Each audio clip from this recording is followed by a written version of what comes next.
All right, folks, welcome back to the channel. For those of you guys that are new here, my name's Oak. I live here in Austin, Texas. I'm a product manager, work remotely. I'm also in the Army Reserve. I do some investing in real estate as well. Obviously a YouTuber because you're watching this video. What I want to do today is put together a little 24 hours of what I spend in a day here in Austin, Texas for you guys. As you can probably tell, dark outside, we're in a garage.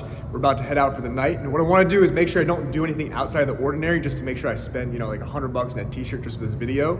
And so I thought it'd be interesting to start it now instead of tomorrow morning, because in the mornings I just work out and do fitness stuff and I'm not spending a whole lot of money. So like I said, this video is going to end tomorrow around dinner time. So you guys get a full 24 hours of what I spend here in Austin, Texas, as well as what credit cards I use to spend on different things. And what I want to start out with is what I'm wearing right now and give you guys an idea of how much these things cost. So what my spending habits are right now at 25 years of age, whatever income level it is. So we give you guys a look into the spending habits of the clothing that I'm wearing right now, including the thing that I have in my hand.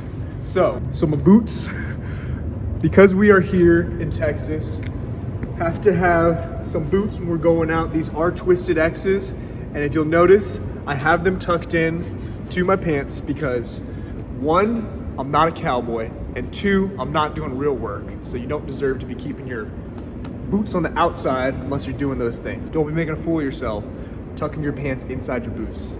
So, boots on my feet, Twisted X's, like I said, probably cost about $200. And I think those are probably the first and last pair of cowboy boots. And these are, the whole point of getting cowboy boots is that they're very versatile. You can wear them all the time. They're never gonna get torn up and things like that. They last a long time. So these $200 things on my feet, probably one-time purchase. Pants that are on my legs. These pants probably cost maybe $20, $25. They are Goodfellow, something like that. They're from Target, okay? Been wearing these pants for maybe the last 2 or 3 years and need an upgrade, but that's what I'm wearing right now. Belt, we don't need to talk about that. That needs to be replaced. T-shirt, I'm currently representing BPN. This is not a sponsored video, obviously, but Nick Bear, for you guys that know, he is local here in Austin, Texas. Performance nutrition, obviously what's on my shirt, all that good stuff.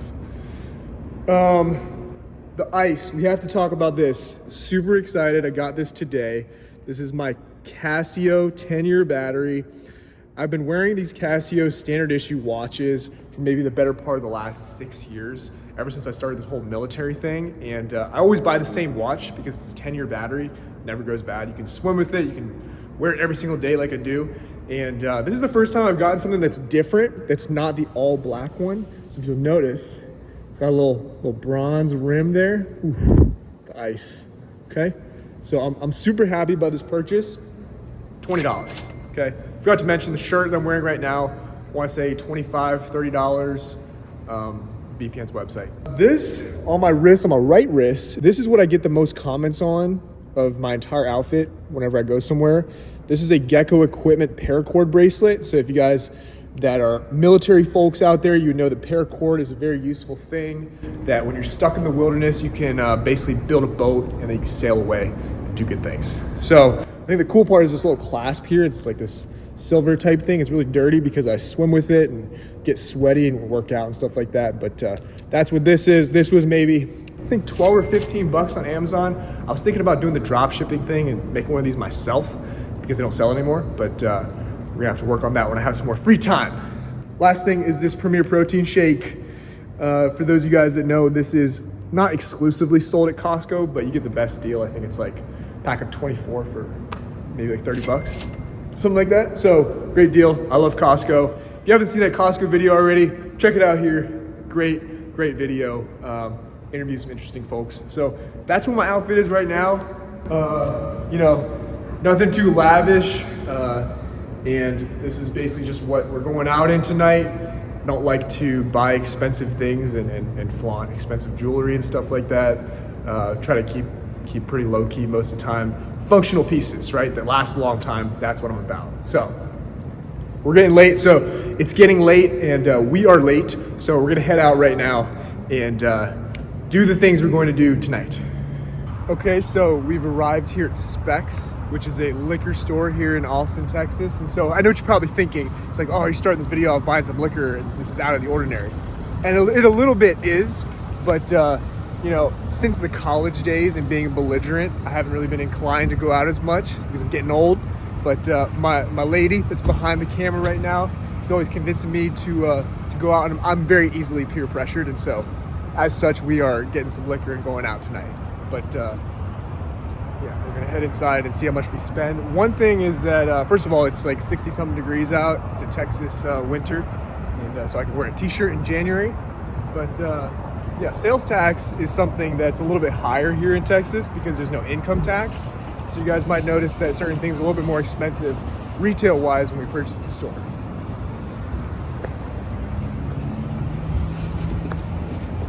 Okay, so we've decided upon getting some soju because that is what we're used to growing up in the Northern Virginia area with an amount of Korean folks and Korean food and all these good things that are around in that area. But I'm probably gonna cut that part out.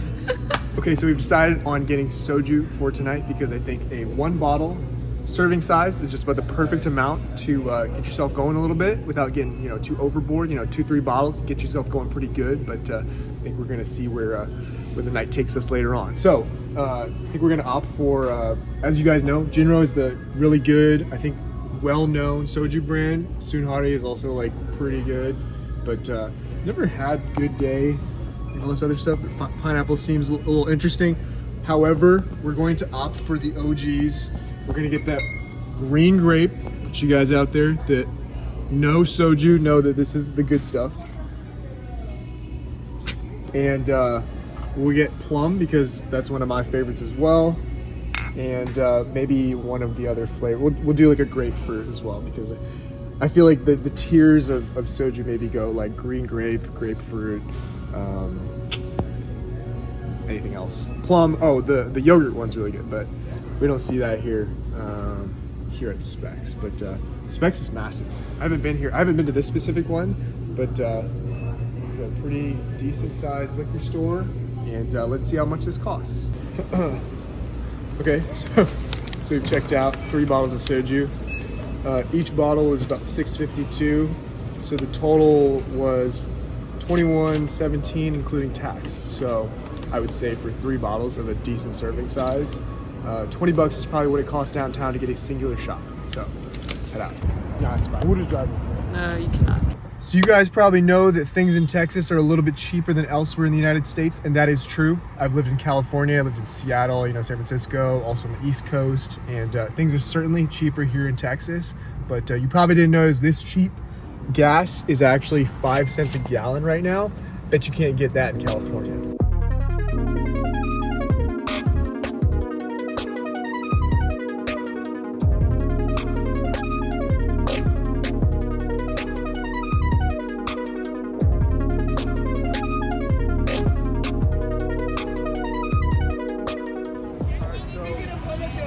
I don't know if you guys are gonna be able to hear me, but it's about 1 a.m. and because we have 3 games, it's only going to be total cost of about $20 so far. The last place we were at was a concert venue. I think it was like $15 tickets. So what does that make that? $35 so far. Yup. Okay, so it's a solid 2:41 a.m. It's almost 3 a.m. We are obviously not downtown anymore. And after a solid night out, we usually go to Whataburger, but for this video, we had to switch it up a little bit. We went to Cane's, and let's have a look at the receipt. So, of course, as you guys know, Cane's is a dining establishment. It's a restaurant, and so I had to use my Amex Gold for that 4X points. And we spent, that's the wrong one. We spent $23.36 for 2 box combos. If you guys are not from the South, you wouldn't know about Cane's, or you might know about it, but you don't have it. Cane's is great, and they're open till 3:30 in the morning, so it's an absolute zoo in there. But we're gonna get home, eat these, and I'll see you guys in the morning. Beautiful. Okay, good morning everyone. It is now a beautiful Sunday morning here in Austin, Texas. Obviously I'm not outside right now like I normally would be because I run a mile just about every day. I've been doing that for maybe the past 2 to 3 years in an effort to lower my blood pressure actually. But inadvertently it also helps me out with my cardio a little bit, and I think it's a great way to just start my day, get the blood flowing, and get some cardio knocked out before I start my day. My fitness goals for this year are actually just to max out the Army Combat Fitness Test, the ACFT, getting that max score of 600. My current best score on it, I believe, is like a 570, 560, something like that. The only things I haven't maxed are the deadlift for obvious reasons. I don't do a whole lot of weight training in terms of deadlifting, squatting, things like that, because I do a lot of running. But I'm gonna work on that a lot this year. And then the standing power throw, which honestly I think is just like, if you're a big dude, it's gonna be easy for you. It's just the momentum and the body mass that's moving to chuck that medicine ball behind your head. So those are my fitness goals for this year. And more importantly than my fitness goals is actually what I try to build into a habit.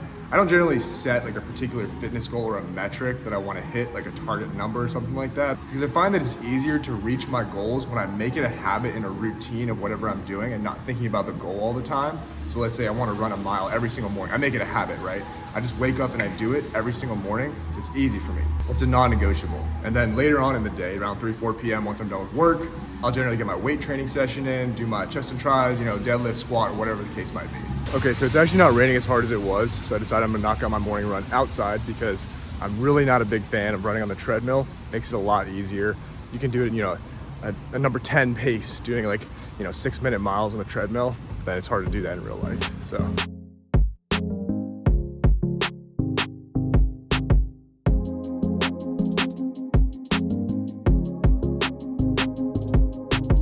I'll be honest, I feel like one of the harder things to do is balancing weight training and running. So if let's say you run every day, for me I run a couple miles every single day, and I'm squatting, deadlifting, or doing serious weight training, I think maybe I am killing gains. But is that just bro science? You guys tell me in the comment section below. Okay, so every morning breakfast is generally the same. We'll do one banana, then we'll do a bowl of, what I'm trying now is this Morning Summit. This is not an ad, but it's from Costco as well. I think it's maybe 15 bucks, pretty good serving. And then of course, got our Horizon Organic. I think it's always worth it to spend the money on Horizon Organic milk. It just tastes better and it's real milk. It's just good. There we have it. Final thing I want to talk to you guys about real quick that I think is pretty important is how to peel a banana. Okay, it's critical. See the banana? Now this one's pretty ripe already. It's pretty easy to peel, but a 60, 50 cent banana maybe. Take it, grab it by the stem, hold the actual banana part, crack it like that, peel, easy. Then you pull this as one, you have a peeled banana. Okay, so this can't be a what I spend in a day video if I don't talk about the two biggest expenses that people have, which are usually your home, which is your mortgage or rent, and your car. So that's usually your car payments, interest on that.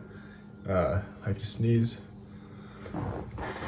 Okay, so if there's one thing to know about Austin is that it's very dusty, and I think that I may be allergic to dust or something because I'd be sneezing a lot when I'm around here. Anyway, first off, shout out to my boy Steve. If you're watching this video, thank you for this polo. Pretty dope. But like I was saying, the two biggest expenses that people have, generally speaking, are your home and your car, right? So your home is gonna be your mortgage or your rent payment, depending on if you're buying or if you're renting, and your car payments are gonna be, if you have one, the interest on that, as well as car insurance, and the things that are associated with owning a car, right? Because Austin, Texas, if you're not aware, is a pretty unwalkable city, generally speaking, unless you live right downtown, or if you're specifically only living in the Domain, you only shop at Whole Foods and things like that, you're probably gonna need a car because everything is a frontage road and there's a highway or freeway to get anywhere, and just so you guys are aware. Yeah, so to kind of break it down for you guys, the home I have here in the Austin, Texas area, which I purchased a couple of years ago, got a pretty good rate on it. It's like 2.75 back when rates were pretty good. And I paid a little bit more than I should have for the house, but purchased it in a nice area for a good reason, because it's generally speaking an investment property, even though it is my primary residence. So my mortgage payment on that is give or take $2,500 to, let's call it like $2,700 a month.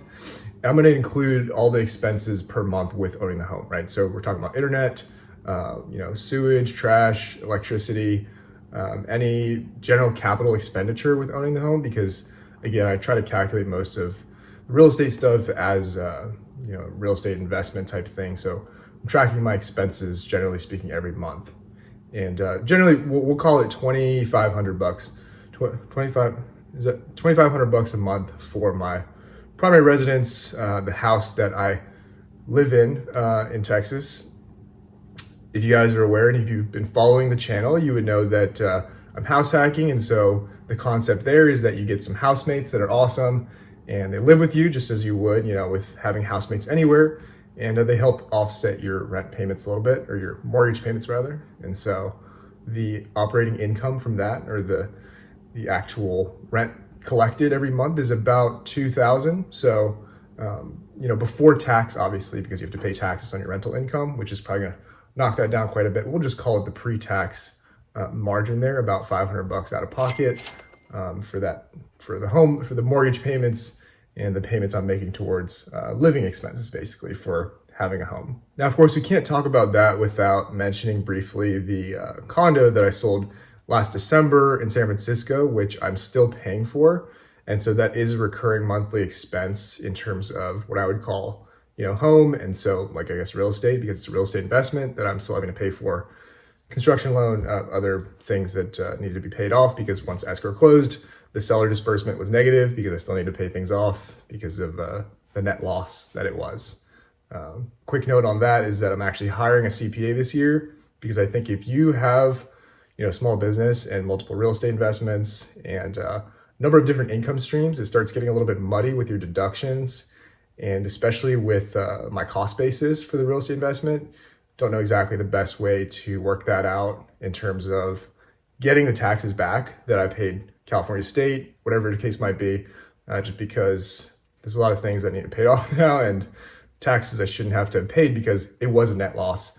Even though on paper, we technically sold it for a higher price than what we purchased it for, but the margin was negative because there's so many expenses associated with holding the property, paying for things related to the renovation, things like that. So with that, I would say the average monthly cost for that property, in terms of the home piece of this, what I spend in a day, per month, it would be give or take about 10 to 12,000, which seems pretty ridiculous because it is, but these payments are on a pretty short timeline in terms of what needs to be paid off. So equity position is not great, but it's 10 to 12K per month for that to pay off construction loan, again, things related to that property that was previously sold. So moving on to the car expenses.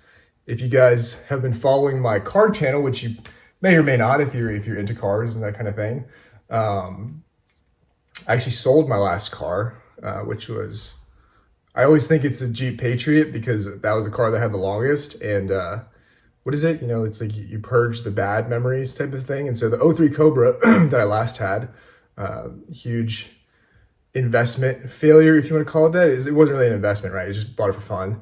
I wanted to flip it for a profit. I had this bad habit in the past of flipping cars. So I'm a retired car flipper, if you want to call it that. And don't do that anymore because cars are a depreciating asset, unlike real estate, right? But long story short, sold my car because I'm going to be away for work this year quite a bit. And so not really much need to have a car, at least for my sake, which you guys will understand later on this year if you follow along with the channel. Now, the car payments are zero because I don't purchase cars on credit. Personally, I think that if you can't afford to purchase a car outright, buy it in cash, you shouldn't be buying it because you can't afford it. I think it's fun to have a car that is like, C7, a C8 Z06 or, Bronco Raptor or whatever it is. It's always fun for me to look up like how much it costs and the cost of ownership and stuff like that. But realistically speaking, I don't think I'll probably buy a car that I can't buy in cash because I don't want to have a car payment in addition to, real estate, which is an appreciating asset and it's more of an investment, but I'm not purchasing a car as an investment unless it's like a Ford GT or something like that, which is a bit out of my price range right now. And so I don't have a car, $0 monthly car payment. However, I do still have my insurance policy that I have open because I don't want to have like a lapse in coverage. Generally speaking, you don't want to have a lapse in coverage, whether it's for home insurance or your car insurance. And so I pay, give or take, maybe $50 a month right now for a non-owner's policy, which allows me to be insured when I get a rental car or if I drive somebody else's car.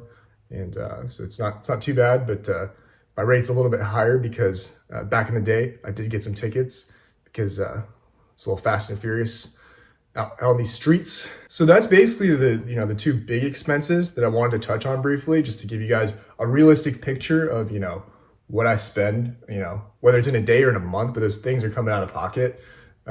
So just to keep it real, because it's not like, oh, every day, I wake up and I buy a coffee and then, I pay, $50 a month in rent, and it's not that simple, right? So those are my major expenses. And so we're gonna continue the rest of this video and what we're spending the rest of this day once we get to lunch. So until lunch, I'm gonna sit on the couch and watch my girlfriend play Zelda.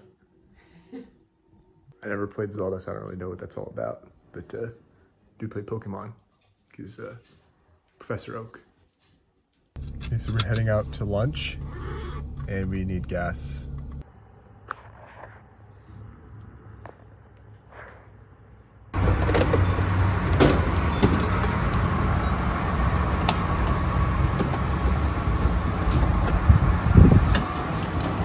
So we were low on gas, and so of course we're here at Costco gasoline to fill up.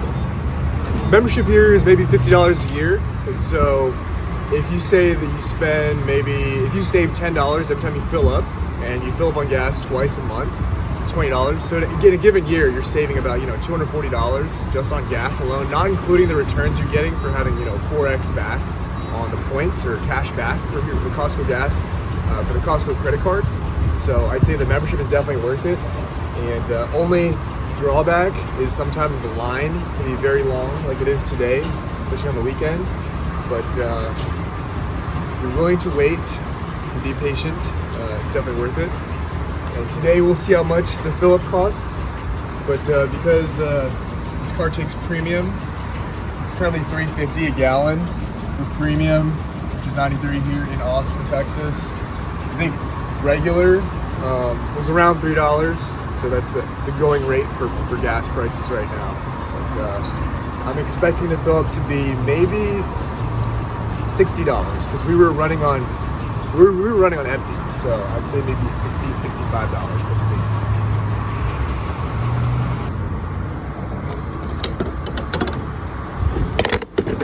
This is gas guzzling Mercedes. Took $64, 18 gallons. Okay, so it's lunchtime. We're back here again at Taqueria Jessica, which is hands down the best taco place, tostadas, any of that. Best place in Austin. If you haven't been here already, you're making a big mistake. Highly recommend. Spent about maybe $20, give or take, for 6 breakfast tacos. So, okay, so this is the spread. This is Amigas. This is Amigas. I touched it. This is an Alhambra, I think. This is a Hawaiian type of situation going on. Looks very good. This is a Tinga, right? Al Pastor. Amigas, yep. So 6 tacos. Pretty good. About to head back to the car, but it seems that they're selling Girl Scout cookies. Had to make a quick stop because there was a Girl Scout cookie stand and they were selling Girl Scout cookies. So we did indeed get a box of Thin Mints, box of Adventurefuls, and they are flat rate $5 per box. So that makes it a $10 purchase. Yeah, there wasn't tax, right? So tax-free purchases supporting Girl Scouts. It's probably just in the price. That's also true.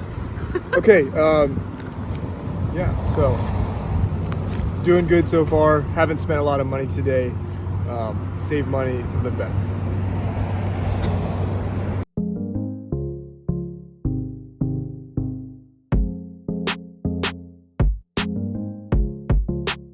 All right, so we just left Parlay House here in South Austin. Watched the Eagles blow out the Niners, which is good.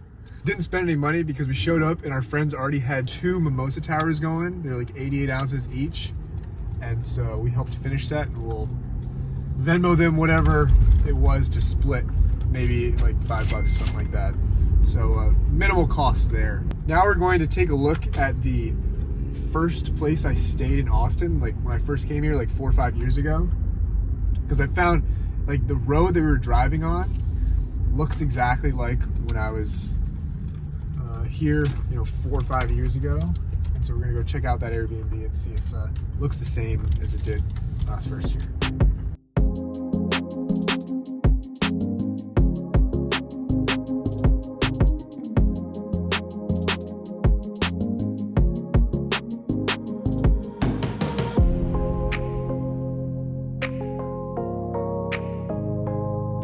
So part of our expenditure for this 24 hours, I have to mention, Amino Energy. Get these on Amazon, pack of 30 for maybe 12 cans. So we're talking maybe a couple bucks per can. And I would say it's very good value, but that's part of like what we're spending on today, technically speaking, because this is the pre-workout that I use every day at the gym. Only 100 milligrams caffeine and tastes great, so it's not to like.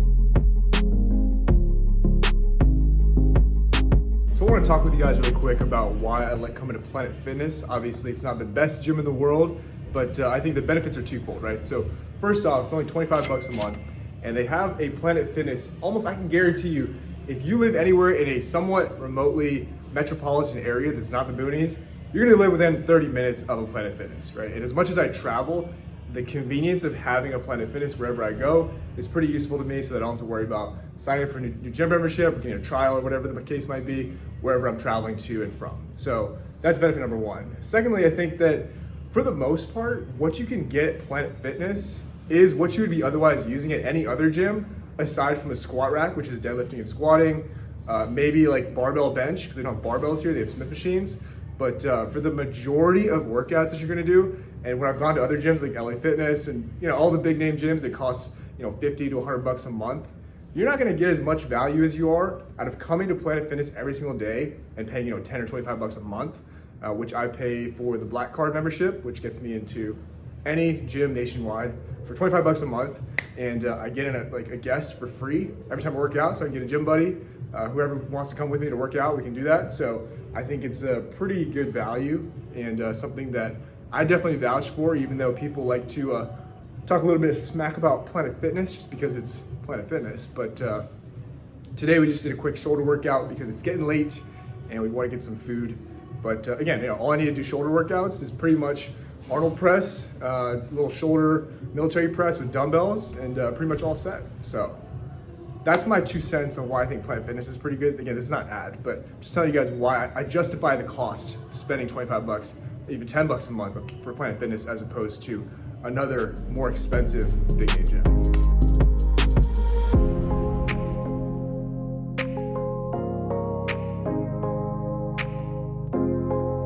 So I know what you're thinking. Came all the way to Austin, Texas, and we're getting Rudy's for barbecue, okay? I get it. They have the reputation for being like the Chipotle of barbecue here. It's a gas station. Hey, look.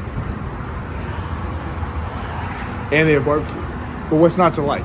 I think personally, the last time we came here, the moist brisket we had was better than what we had at Terry Black's. Am I wrong? So, we're going inside today and see what it's all about. And I think we won't be disappointed, but this is something that you get often, It's like a Chipotle barbecue. It's good. So.